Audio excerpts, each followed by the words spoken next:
မှန်းမသိကျွန်တော်ပြီးမိမိကြီးတော့ what the oh shit အားလုံးဝဲမိကလားဒီနေ့ view မှာတော့ကဘာတဝမ်းမှာနာမည်ကြီးရ horror game ဖြစ်တဲ့ Poppy Playtime ဆိုတဲ့ game ကိုကျွန်တော်ဆော့ပြသွားဖြစ်ပါတယ်အရင်ကအယုတ်စရုပ်ကြီးတစ်ခုဖြစ်ခဲ့တဲ့ Playtime ကိုရင်တော့ဘာတွေဖြစ်ပျက်ခဲ့တယ်လဲဟာဂီဝဂီကတကယ်ပဲကျွန်တော်နောက်လိုင်းနေတာလား view လေးကိုစုပ်ထိကြည့်စုပြီးကျွန်တော်နဲ့တူရင်ခုတ်လိုက်ကြရအောင်ဗျာအကြောင်းအရာဒီစိတ်ကြီးရင်တော့ဒီ bro video မှာပဲစုပ်ထိတော်ကြည့်ရတော့ဗျာသူကတော့ဒီစိတ်ရှင်းပြပေးတာမို့ကျွန်တော်တော့စစ်စစ်ဝေးမလို့တော့ဗျာ video လေးခုပဲစားကြကျွန်တော်အဲ့ဒီပန်းရဖို့အတွက်ကျွန်တော်ဘယ်လောက်ထိစွန့်စားရအောင်ဆိုတာလဲကျွန်တော်တူပဲခန်းစားကြည့်ရှုလိုက်အောင်ဒီစာလေးကလွန်ခဲ့တဲ့10ရက်ပဲကျွန်တော်စီရောက်လာသူပါရေးထားတယ်ဆိုတော့မင်းငါမလို့ရှင်လဲအဲ့ဒီ 5 star flower ကိုတွေ့အောင်ရှာပြီးတော့ရုပ်တရက်ကိုယူလာခိုင်းမှာဗျာ Let's go ကျွန်တော်ကဘေးရဒီလိုမျိုးကြီးအောင်ပြင်အောင်ဗျာဆိုတော့ကျွန်တော်အခုတော့ကျွန်တော်ရောက်သွားပြီပါဗျာကျွန်တော် play time ကိုတွေရောက်သွားနေထားမှာကျွန်တော်ဝယ်ခံလို့သူကြိုးဆိုကျူဆိုတော့ကျွန်တော်ဘာလောက်ရမလဲကျွန်တော်မသိတော့မှ radio တခုကျွန်တော်တွေ့ရ Hardy radio ကနေကျွန်တော်ဘယ်လိုပြောမှကစားပုတ်ကစားနည်းရဲ့ကျွန်တော်တိညာရပေါ့ကျွန်တော်ထင်တယ်ဒီမှာ radio ကွတီးစီရတယ်ဗျာ radio ကပ်ပြားပေါ့ radio ကပ်ပြားစီရတယ်အမှသူကျွန်တော် offset တွေထည့်ရတယ်အမှသူပြောတာပေါ့အေးတဲ့မင်းခုချိန်အောင်မင်းရောက်လာကြတယ်ပေါ့မင်းအဲ့နေတော့ရှိသွားပြီရှိသွားပြတော့မင်းနောက်ပြန်လာမှပြန်ရင်တော့မင်းတန်းတန်းရင်ပြီးတော့ပြဆက်လိုက်ရမယ်သူပြောရတယ်နားထောင်ပြီးဆိုကျွန်တော်လောက်ရစီကြီးပဲကျွန်တော်ဆက်လုပ်လိုက်အောင်ပေါ့ဗျာဆိုတော့ကျွန်တော်အိမ်မှာတခန်းဒါပါရည်တယ်အိုးဒါဘယ်ပြောတော်တော်စရုပ်ကူတွေမှာရောက်လာပါတော်လေးပြက်စီရပါအိုးဒီမှာအယုတ်ကြီးတော်လာပါကွာဒီရုပ်ရင်းကပြင်အောင်စားလိုက်တော့ဘယ်လောက်ထိအောင်ရမှာကွာဒါဘယ်သူမှမလာရဲကွာဒါမှငါတရားပဲလာရဲဥတာဖောက်ပြီးတာကွာနှမျောစရာဆိုတော့ဘာထွေထူးမှမရှိဒါပါလေရုပ်ရတာမဟုတ်ဘူးနော်ဆိုတော့ဒါအရုပ်တော်တော်ဖောက်တာဗျာစီရဒီရုပ်ရတော်တော်များများပြင်ရောင်းတော့တော်တော်လေးရအောင်ဒါမှငါရုပ်လာဖို့တွားမှာမဟုတ်လားဘောမီးရထားရောအိုးမီးရထားခုတီးလဲနေတော့ဗျဒါမီးရထားထူးခြားဗျဆိုတော့လည်းကျွန်တော်လောက်ရရှိလောက်ကြအောင်အဲ့ထီအောင်ပါရဲ့ဗျလက်ပြရအောင်လဲဆိုတော့ကျွန်တော်အောက်တူပဲကျွန်တော်ဝင်ကြည့်လိုက်အောင်ဒီလက်အပြရအောင်ဒါကလေးကောင်းတစ်ရုပ်ရောက်လာတော့ဒီနာအိုးဒါဘယ်နာရကွာငါလည်းမသိငါပြန်ထွားရအောင်ရဆိုတော့စောက်သွားကြည့်တာဒါလည်းသူပြောဒါကလေးလာနေရဖြစ်တော့ဗျာသူပြောကလေးနဲ့ပတ်သက်တဲ့ရုပ်တွေတော့တွေ့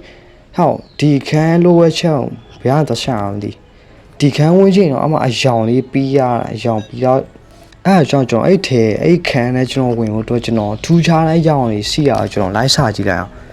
ဆိုတော့ချွေထူတော့မရှိအောင်ဒီနာတော့မှန်နေအယုတ်တွေကဘယ်လိုပြောမလဲဒီ play time ကိုလည်းနည်းနည်းတော့ကြာခဲ့တယ်အိုးအမမီးရထား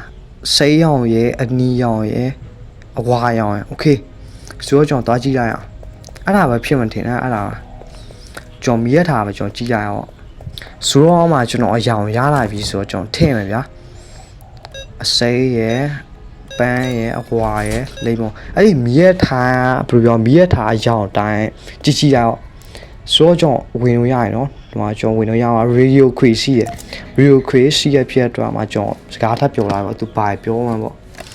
ထည့်ပြီးလားထည့်ပြီးပြောမှာပါညာတလား radio ပွင့်လာဗျာ radio ပွင့်လာသူကျွန်တော်ပါပြောတယ်ဆိုတော့ play time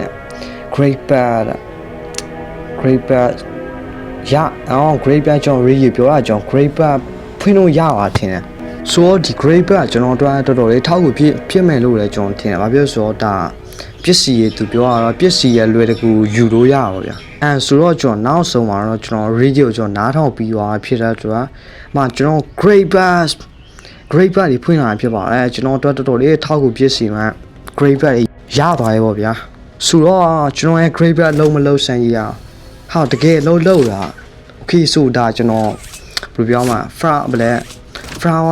flower တဲ့ရောက်ဖို့အတွက်ဆိုကျွန်တော်တော်တော်လေးထောက်ကိုဖြစ်စီသွားပြီပေါ့နော်ဆိုတော့ကျွန်တော်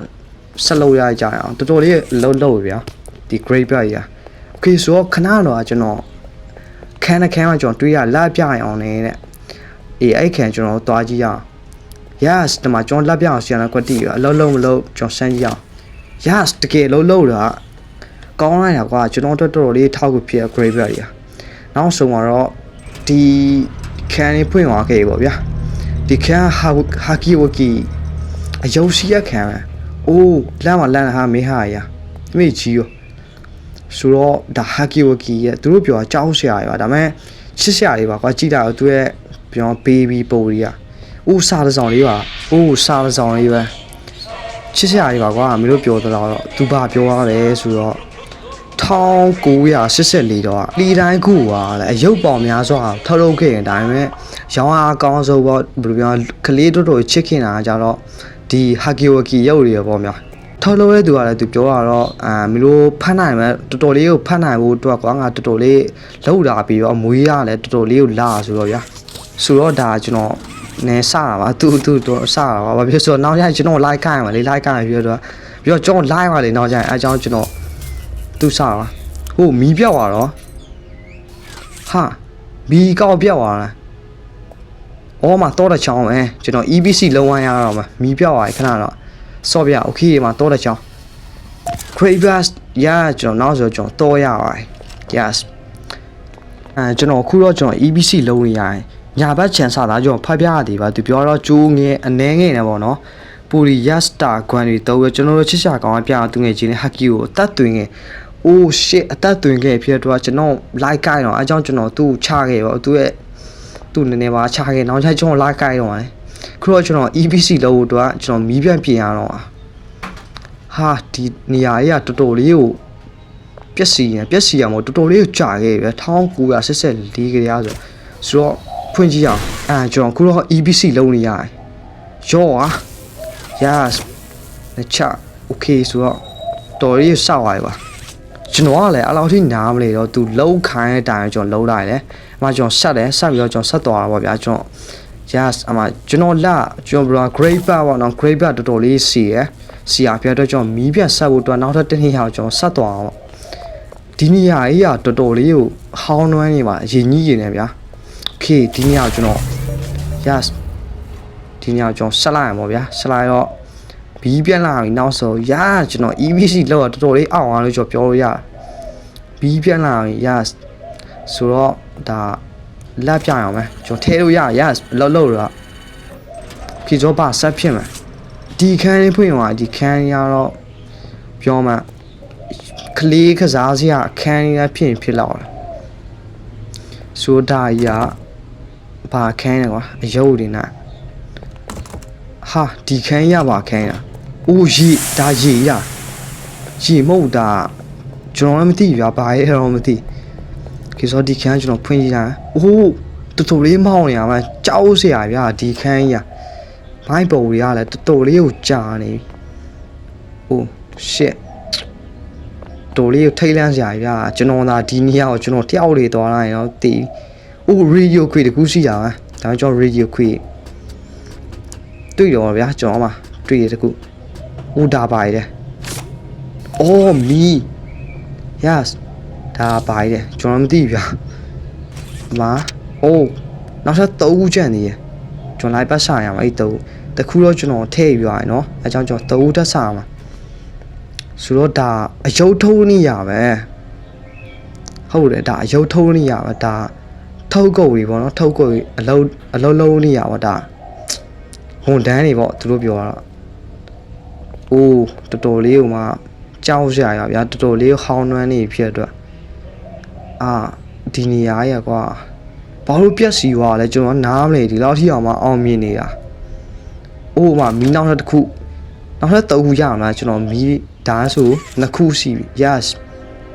2ခုစီပါဖြစ်အတွက်ထပ်ရှာရအောင်နောက်ထပ်2ခုကျန်နေရကူးကျန်ရကျွန်တော်လိုက်ပတ်ရှာလာဒီနောက်ရှိလားရှိရောအိုးတော်တော်လေးဟောင်းနှွမ်းနေရဒီနေရာအေးအောက်မှာလည်းမရှိဘူးရှိရောကျွန်တော်လိုက်ပတ်ရှာရအောင်တော်လေးရောဒီနေရာ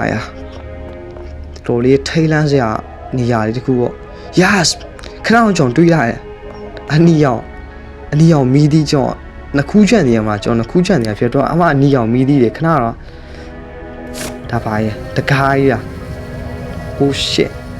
တခါးဖွင့်လာခဲ့ပြီဒါလောတခါလား Oh shit Oh my god ဒါပါရဲ့ Yes မှာကျွန်တော်မီဒီနောက်ထပ်တစ်လုံးကျွန်တော်ထပ်ယူလာပြီပေါ့အနည်းအောင်မီဒီရေပေါ့ဗျာကျွန်တော်ခဏတော့ကျွန်တော်လှုပ်ကျွန်တော်ဆောင်ရွက်ချက်တွေလှုပ်ဖို့အတွက်အမှလိုအပ်တော့ Oh shit တော်လေးဟောင်းနှမ်းနေရကွာဒီနေရာကြီးတယောက်တည်းစွန့်စားနေရရမပြောပါတော်လေးပဲတော်လေးကြောက်စရာရဘာမှလည်းမသိဘူးတက်တာဖာကြီးOhတော်လေး Oh my god ဘာမှဒါရုပ်ထုံးနေရဒါပေမဲ့ကျွန်တော်ကပြောင်းတစ်ဖက်မရှိသေးတာနောက်ထပ်နေ့အောင်တစ်ဖက်ဆိုကျွန်တော်ဒီလောတကာကျွန်တော်ဝင်လို့ရပြီတင်ဘာဖြစ်ကျွန်တော်လောက်ချရှိပဲကျွန်တော်ဆက်လို့ရတက်တာလေးကိုထည့် Okay ဆိုတော့ဒါကျွန်တော်ထက်ရပြီတော့ဒါဆက်ရောက်မီဒီ Yes ဆက်ရောက်မီဒီတာပါတော့ကျွန်တော်လည်းအဲ့လောက်ထိမသိဘူးဗျကျွန်တော်ဒီ game ဆော့ကျွန်တော်ဟာနားမနေတကယ်ပဲကျွန်တော်တစ်ခါနှစ်ခါကြည့်နေရသေးဆိုတော့ဒါ radio ကျွန်တော်တို့ကထောက်ကူဖြစ်စီမှာ radio တခုပေါ့ဆိုတော့သူဘာပြောလဲဆိုတော့ကျွန်တော်လည်းမသိဘူးဗျသူဘာပြောတော့ကျွန်တော်လည်းမသိဘူးဒီတော့ကျွန်တော်လောက်ကြစီပဲကျွန်တော်ဆက်လောက်ရအောင်ပါနော်ခါကျွန်တော်မီဒီကျွန်တော်ပြန်ထည့်ရအောင်ပါဟုတ်နော်ကျွန်တော်မီဒီဘယ်နှခုရတာကျွန်တော်လည်းမေ့ရောโอเคကျွန်တော်ပြန်တခုထည့်ရတယ်ကျွန်တော်3ခုလို့ကျွန်တော်ရတာဖြစ်တော့ကျွန်တော်ပြန်ထည့်ပါဗျာကျန်တဲ့3ခုကျွန်တော်ပြန်ထည့်မယ် Yes ဒါကျွန်တော်ဘာလို့မီဒီထည့်ဆိုတော့အမှအဲ့လိုအပ်တကာကျွန်တော်ဝင်ဖို့တော့ဗျာကျွန်တော် Craven နောက်တစ်ခုလို့ဒီအနီးအောင်လားအဲကြောင့်ဘောနော်ဆိုတော့ဘဝရထည့် Yes Okay နောက်ဆိုတော့ကျွန်တော်ဘယ်လိုအလုံးလုံးလာရောဗျာလုံးရင်ရကျွန်တော် Craven ဒီအနီးအောင်လေး Yes Craven နီးအောင် Craven နီးအောင်ဆိုငါထပ်သွားရရင်ငါ Oh Yes မကျွန်တော် Craven နီးအောင်လေ Yes အဲ့ဆိုကျွန်တော် Craven နီးအောင်တစ်ခုလုံးရပါဖြစ်တော့ကျွန်တော်ဘယ်တော့ကျွန်တော်တို့ထောက်ကူပို့ပြီးတော့ဖြစ်စီအောင်ပါဗျာ Yes Craven Nice လူယူရမှာကွာ Yes Oh shit ခုချိန်အောင်ကျွန်တော် Craven ပြီးသွားရောဗျာနှစ်ခုလုံးရသွားအပြာရောင်လည်းရအနီရောင်ရဖြစ်တော့ဒီခန်းလေးပဲကျွန်တော်ဆက်သွားလိုက်ရဒါလူတော့ခွင့်လို့မရဒါပေမဲ့ကျွန်တော်တို့ကဘေးရဗျာ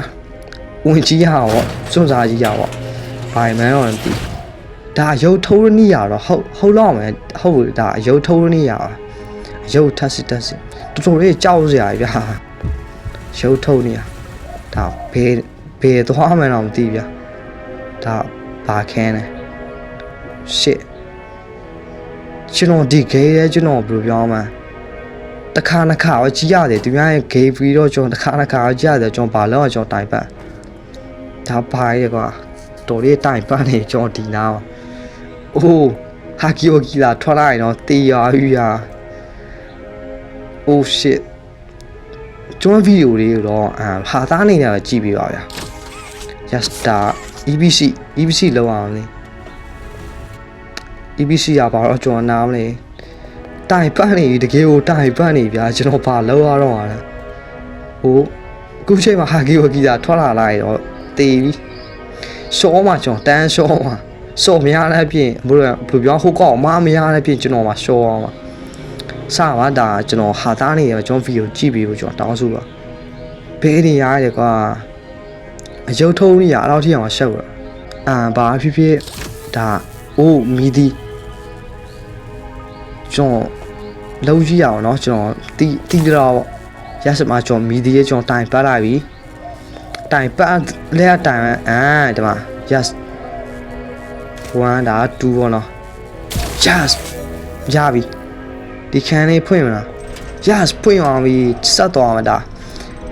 ဘာဆက်ဖြစ်မှာဆိုတော့ကြောတူလိုက်ရတော်တော်လေးကြောက်စရာကြီးဟာအမောင်ခဲတာမှာအမောင်ခဲမဟုတ်ဗျာအဲ့ဒီအယုတ်အထဲမှာသွားနေရတာအယုတ်ထုတ်နေရပါဗျာအယုတ်ထုတ်နေရဆိုဟိုတော့အေး shit တော်တော်လေးကိုထိတ်လန့်စရာနေထားအေးအယုတ်ကောင်းပြီကွာOh shit တော်လေးရ yes တော်လေးအန်ဒီများအထင်နဲ့ဟိုကျွန်တော်ရုံးညပြန်ရအောင်好口罩都没有啊手讲呢ဗျာထိတ်လန့်စရာ Oh shit Oh my god ဟာကီဝကီပြောင်းသွားပြီဟာ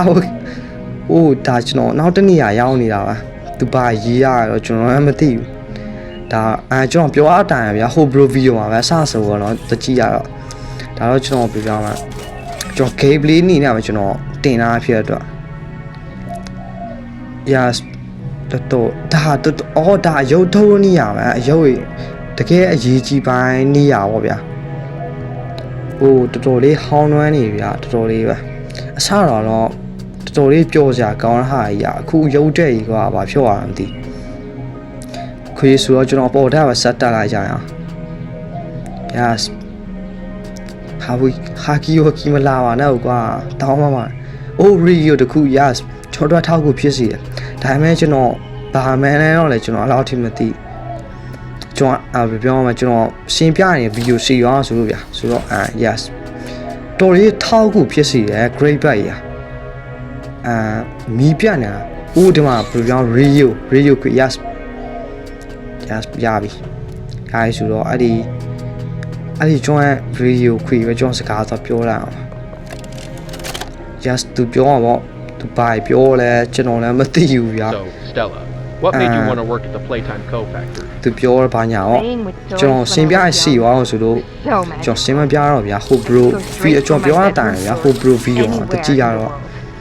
ဘာပြောမှန်းတော့ကျွန်တော်လည်းမသိဘူးသူတော့ပြောအောင်ဘာညာတရကာပေါ့ဘာဖြစ်နားထောင်ပြီးသွားရင်တော့လှုပ်ရှားစီရအောင်ပဲဆောင်ရွက်ချက်လေးကျွန်တော်လှုပ်ရအောင်ကျွန်တော်နားထောင်ရင်တန်နိုင်တဲ့ဟာကီဝကီရောက်လာရင်တည်အောင်ဗျာခေဆိုဒါကျွန်တော်ဘယ်လိုပြောမလဲမီဒီရေးယူလာပြီပြောမီရေးဆောက်ဖို့နော် yes မဆောက်အောင်တော်လို့ရတယ်ခေဒါဒီပိုင်းကတော်တော်လေးကိုနားလေရခတ်သွားကျွန်တော်လည်းတော်တော်လေးရှုပ်သွားပါဗျာဒီကရှုံးမဲ့သူလည်းလွယ်ပါနဲ့အဲ့လိုဒီမခတ်ပါဒီတိုင်းလိုက်ကောက်ပတ်လိုက်ကျွန်တော်ပတ်သူတို့ပဲလိုက်ပတ်လိုက်ရတာလွယ်ပါလေကျွန်တော်ပတ်သူတို့ပဲလိုက်ပတ်လိုက် yes ပြီးပြောမှာမှကျွန်တော်ပတ်သူတို့ပဲလိုက်ပတ်လိုက်ဗျာကျွန်တော်ဘယ်လိုရှင်းပြရမလဲကျွန်တော်အဲ့လိုမသိ yes okay ဆိုတော့ကျွန်တော်ပါဆက်လောက်အောင်မယ်ကျွန်တော်တူပဲလာကြည့်ကြအောင်ဗျာဆိုတော့ကျွန်တော်တိုင်လိုက်ပတ်ပြီးတော့တိုင်နဲ့ပတ်သူတို့ကျွန်တော်လည်းတိုင်ပတ်နေတာပါ okay သွားကြည့်ပါတော်လေးကိုကြောက်ဖို့ကောင်းလို့ပါတကယ်ပဲတော်လေးမောင်းနေခင်ဗျာမီးရလဲတခါတလေပျောက်သွားတာပါသေးရမီးကျွန်တော်ခဏတော့မအောင်မီဘူးထင်တယ်မအောင်မီကျွန်တော်ပြန်ပြီးတော့ဆက်လုပ်အောင်ပြုတ်ကြသွားရင်တည်အောင်ပဲဒီနေရာလဲတော်လေးကိုကြောက်ဖို့ကောင်းနေရတယ်တခုဆိုရဆက်သွားမယ်ကျွန်တော်ပြားနေဗီဒီယိုစီအောင်ဆိုလို့ကျွန်တော်ရတာပိုင်းကျွန်တော်ဖြတ်ပေးတာဗျာဆိုတော့ဒါတော့နောက်ဆုံးတစ်ခါတော့ဒါလောက်တာအခါ30လောက်ရှိပါ yes ဒါတော့နောက်ဆုံးတစ်ချက်ပေါ့ဗျာရပါလေချက်ကျွန်တော်ပတ်သူတို့တိုင်ပတ်လိုက်ပါတော့တိုင်ပတ်ပြီးတော့ကျွန်တော်သွားသူ့ကိုလိုက်သွားလိုက်ဗျာကျွန်တော်မီးချိတ်ဖို့တော့ပေါ့ yes ထိုးလိုက်ကွာထိုးလိုက် yes nice ရပါပြီနောက်ဆုံးတော့ကျွန်တော်တော်တော်လေးကိုတိုင်ပြခဲ့အဲ့နေရာဘာဖြစ်ရပါဖြစ်တော့ price ပြောတော့ happy ခေကျွန်တော်အဲ့အားမခုတ်ချလိုက်မယ်ကျွန်တော် power on ကျွန်တော်ဖွင့်လို့ရခဏတော့မရတော့ကျွန်တော်လုံးသူ့လိုလုံးလိုက်အစ power on ရပြီနေရတော့ဗျာအဲ့ဒါနေရလိုက်ပြီးပါဆိုတော့ဒီမှာအဲ့ဒီကိုပြောမှာ stand ရောစားတင်ရအောင်ဗျာရုပ်လုံးအတွက်အဲ့ဒီကျွန်တော်လုံးသူ့လိုလိုက်လို့မှချလိုက်ရုပ်စားတင်ပေါ့ yes နောက်တစ်ခုချန်နေအဲ့3ခုလုံးကျွန်တော်လုံးသူ့ပဲအဲ့3ခုကျွန်တော်လုံးရခါကူကဟာကီဝကီရောက်လာရင်တိုင်တော့ရုပ်တွေထုတ်လို့ပေါ့ဗျာတခုရုပ်တစ်ခုတော့ယူရအောင်ဗျာရုပ်တစ်ခုတော့ယူရအောင်ဆိုရီထိတ်လန့်စရာနေရဒီနာကျွန်တော်စောင်းရဗျာအရုပ်တွေတစ်ခုကျွန်တော်ယူရအောင်ဆောင်းချက်ဖြစ်မြောက်တော့အရုပ်တစ်ခုတော့ယူရအောင်ဗျာ okay ဆိုတော့အရုပ်ထုတ်နေရခုကြီးမရသေးတော်လေးကြာရအရုပ်ထုတ်တာရုပ်ထုံးနေတန်လိုင်းဟာကီယိုကီရောက်လာရင်တော့တည်အောင် ရုပ်ထုတ်တာလည်းမိုက်ဗျာအမှကြောင်ပိုင်းစားလေးပေါ့ပိုင်းစားတယ်မှာဆိုဆက်မှာပေါ့ဗျာဆက်မှာဟုတ်လားဆိုတော့မီးရရဗျာတကယ်တော်တော်လေးကိုမီးရတော်လေးစောင့်နေရတယ်ထိတ်လိုက်နေဗျာကြောင်စိတ်နဲ့ပဲကျွန်တော်လုံးနေရတယ်ဆိုတော့ခုတော့ yes တင်ပြောင်းပြီးကြောင်ကောင်းပြဖြစ်သွားရင်မလားကျွန်တော်ရုပ်တရုပ်လိုနေတာရုပ်တရုပ်ဒီရုပ်ရမှကျွန်တော်ပြန်ဆက်လုပ်ရ yes မှပြန်ဆောက်ရပြီတော်တော်လေးကိုကြာရဒီနေရာကြီးသွားတာလေးပဲကြည့်ကို slow motion နဲ့ကြည့်ကိုရမှာ slow motion နဲ့သွားနေတာအဲ့ဒါအောင်မှာ okay နောက်ဆိုတော့ရပါပြီယူလိုက်တော့မှရုပ် yes price ကျွန်တော်ပါစလုံးပဲဆိုတော့ကျွန်တော်အယုတ်ရပါဖြစ်တော့အဲ့နောက်အယုတ်ထည့်ရမယ်ထည့်ပြီးတော့အဲ့အခန်းလေးဖွင့်ရပါပြီကျွန်တော်တော်တော်လေးထိတ်လန့်မောင်းနေရဒီနာကြီးအေးမိကြီးတော့ what the fuck အေး shit ပြေးနေရကျွန်တော်ပြေးနေရဟကီဝကီထိတ်လန့်လည်းကွာတကယ်ပဲပြေးနေရပြီကျွန်တော်ပြေးနေရမရတော့ငိုးမှာပဲအိုးပြန်ကောင်းလို့ကျွန်တော်မကိုက်စားကျွန်တော်မဖမ်းတာပေါ့ဗျာတကယ်အိုး shit မိကြီးတော့ဟိုတော့ဘလူးပေါ်လာမှန်းမသိကျွန်တော်ပြေး shit man okay ဆိုတော့ကျွန်တော်နောက်တစ်ခါအခွင့်ရေးပေါ့ဗျာတော်လေးထိတ်လန့်ပြန်ဒီနေရာကြီးအေးမအဲ့နေရာကကျွန်တော်ပြန်ရအောင်ဗျာအဲ့ဒီဟာကီဝီကီရဘေးရမှာကျွန်တော်တစ်ခါပဲရအောင်ဆိုပြီးတော့ကျွန်တော်တီးရောကျွန်တော်လောက်ရရှိပဲကျွန်တော်မြင်ပြေးနေရအနောက်ဝိုင်းလိုက်လာအောင်ပါ oh shit တော်လေးပဲဒီကောင်တော်မြင်တာလေကောင်တော်မြင်တာ yes